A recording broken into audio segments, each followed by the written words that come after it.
ஆண்டவராகிய இயேசு கிறிஸ்துவின் நாமத்தில் உங்கள் அனைவருக்கும் காலை வாழ்த்துக்களை தெரிவித்துக் கொள்கிறேன். இந்த நாளிலும் இன்றைய மன்னாவாக தெரிந்து கொண்ட வேத பகுதி அது மத்தேயு எழுதின சுவிசேஷம் 2ஆம் அதிகாரம் வசனம் 2. யூதருக்கு ராஜாவாக பிறந்திருக்கிறவர் எங்கே? யூதருக்கு ராஜாவாக பிறந்திருக்கிறவர் எங்கே? மத்தேயு 2:2. பாருங்க, இந்த இடத்துல சாஸ்திரிகள் வராங்க, கிழக்கிலிருந்து சாஸ்திரிகள் வராங்க. இந்த கிழக்கு பகுதின்னு சொல்லும்போது இந்த நாளில் உள்ள ஈரான், ஈராக், அரேபியா தேசம்னு சொல்லப்படுது. அங்கேருந்து சாஸ்திரிகள் ஒரு நட்சத்திரத்தை கண்டதுனால ராஜா ஒருத்தர் பிறந்திருக்கிறாரு அப்படின்னு கண்டுபிடிச்சி அவங்க அந்த நட்சத்திரத்தை பின்பற்றி வராங்க. அப்போ ராஜா எங்கே பிறப்பார்? அரண்மனையில் தானே பிறப்பான்னு சொல்லிட்டு ஏரோது ராஜாவுடைய அரண்மனைக்கு வந்து அவங்க கேட்குறாங்க, யூதருக்கு ராஜாவாக பிறந்திருக்கிறவர் எங்கே? கிழக்கிலே அவருடைய நட்சத்திரத்தை கண்டு நாங்கள் அவற்றை பணிந்து கொள்ள வந்தோம் என்றார்கள். பார்த்தீங்களா, இன்றைக்கு அநேக பேர் எங்கே ஆண்டவர் இருக்கிறார் என்பதை தெரியாதபடி அலைந்து கொண்டிருக்கிறார்கள். அநேக பேர் இயேசு எங்கே இருக்கிறார், அவர் யார் என்பதெல்லாம் தெரியாமல் இருக்கிறாங்க. ஆனால் ஆண்டவருடைய வார்த்தை சொல்லுது, கிழக்கிலே அவருடைய நட்சத்திரத்தை கண்டு அவரை பணிந்து கொள்ள வந்தோம் என்றார்கள். நீங்களும் நானும் இன்றைக்கு இயேசுவை பற்றி அறியாதவர்கள், இயேசுவானவர் எங்கே இருக்கிறார், எங்கே பிறந்திருக்கிறார், அவரை எங்கே காணலாம் என்று சொல்லி அலைந்து கொண்டிருக்கிற மக்களுக்கு வழிகாட்டும் நட்சத்திரமாகிய இயேசுவ வசனத்தை, கர்த்தருடைய வசனத்தை அறிமுகப்படுத்த வேண்டும்.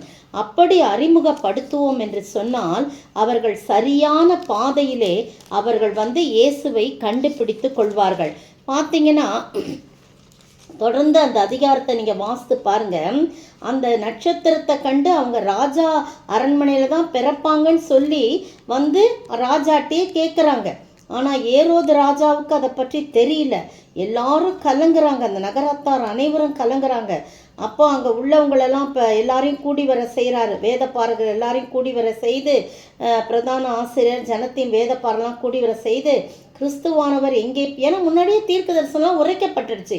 அதனால் எல்லாரும் கலங்குறாங்க, இவ்வளோ சீக்கிரம் பிறக்கிறாரா அப்படின்னு சொல்லிட்டு அவங்கெல்லாம் கலங்கி போய் கிறிஸ்துவானவர் எங்கே பிறப்பார் என்று விசாரிக்கும் போது யூதேயாவில் உள்ள பெத்லெகேமிலே பிறப்பார் அப்படின்னு சொல்லப்பட்டிருக்கு.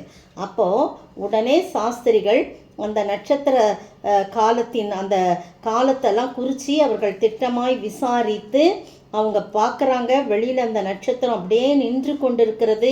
என் பிள்ளைகள் தவறாக போய் அங்கே எங்கேன்னு தடுமாறி கொண்டிருக்காங்களே, நான் நட்சத்திரமாக நின்று கொண்டிருக்கிறேனே அப்படின்னு சொல்லிட்டு அது அங்கேயே நிற்கிது. இவங்க வெளியில் பார்க்குறாங்க. அந்த நட்சத்திரத்தை கண்டபோது மிகுந்த ஆனந்த சந்தோஷம் அடைகிறாங்க.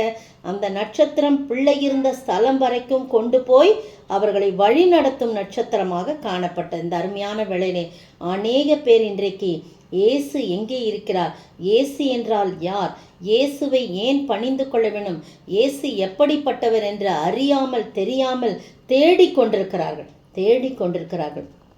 அப்படி தேடிக்கொண்டிருக்கிற பிள்ளைகளுக்கு நாம் ஆண்டவருடைய வசனமாகிய நட்சத்திரத்தை அறிமுகப்படுத்தி அவர் அந்த நட்சத்திரத்தின் வழியாக, அந்த வசனத்தின் வழியாக ஆண்டவரை அவர்கள் கண்டு கொள்ளும்படியாக நாம் செய்வோம். அதுதான் சுவிசேஷ ஊழியம்.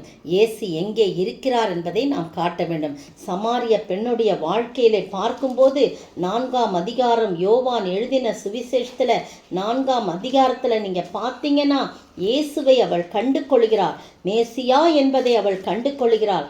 உடனே போய் அவள் ஊருக்குள் ஓடி வந்து என்னுடைய வாழ்க்கையே ஒருவர் படம் பிடித்து காட்டியிருக்கிறார், அவர்தான் மேசியாவா, நீங்கள் பாருங்கள் என்று சொல்லி அவர்களிடத்திலே பேசுகின்றார். உடனே ஜனங்கள் பாருங்க, 29:4-29 நான் செய்த எல்லாவற்றையும் ஒரு மனுஷன் எனக்கு சொன்னார், அவரை பாருங்கள், அவர் கிறிஸ்துதானோ என்றார். அப்பொழுது அவர்கள் ஊரிலிருந்து புறப்பட்டு அவரிடத்தில் வந்தார்கள் என்று சொல்லப்பட்டிருக்கிறது.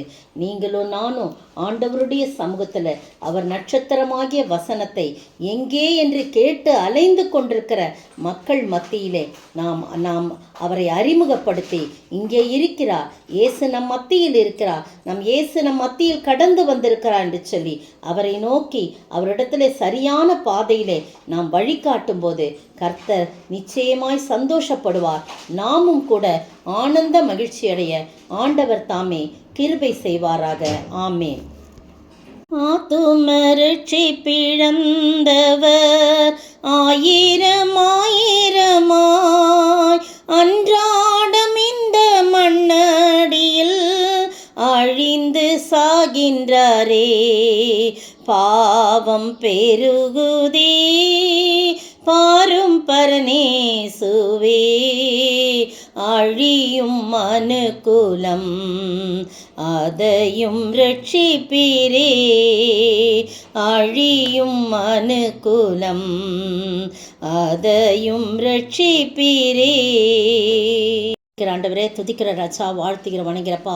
எத்தனையோ பேர் எங்கே இயேசுவை எங்கே நாங்கள் காணலாம் என்று சொல்லி தேடி அலைந்து கொண்டிருக்கிற வேளையிலே ஆண்டவரே, அழியும் மனுக்குலம் கர்த்தாவே அவர்களை ரட்சிக்க ஆண்டவரே தகப்பன் இந்த மனுக்குலத்திற்கு வந்தீர் என்று சொல்லி உம்முடைய வசனம் என்னும் நட்சத்திரத்தை நாங்கள் அவர்களுக்கு காட்டி அறிமுகப்படுத்தி உம்மண்டை வழி நடத்த நீர் உதவி செய்ய வேண்டும் என்று கர்த்தரும் மீட்பரும் ராஜாவுமாகிய இயேசு கிறிஸ்துவின் விலையேற பெற்ற நாமத்தில் ஜெபிக்கிறேன் பிதாவே. ஆமேன் ஆமேன். நேற்றைய பதில், செருபாபேலின் கைகள் இந்த ஆலயத்துக்கு அஸ்திபாரம் போட்டது. சகரியா 4:9. இன்றைய கேள்வி, இதோ எத்தனை நிறையான எது என்ன செய்யப்பட்டது, எதன் நடுவிலே யார் உட்கார்ந்து இருந்தாள்? இதோ எத்தனை நிறையான எது என்ன செய்யப்பட்டது, எதன் நடுவிலே யார் உட்கார்ந்திருந்தாள்?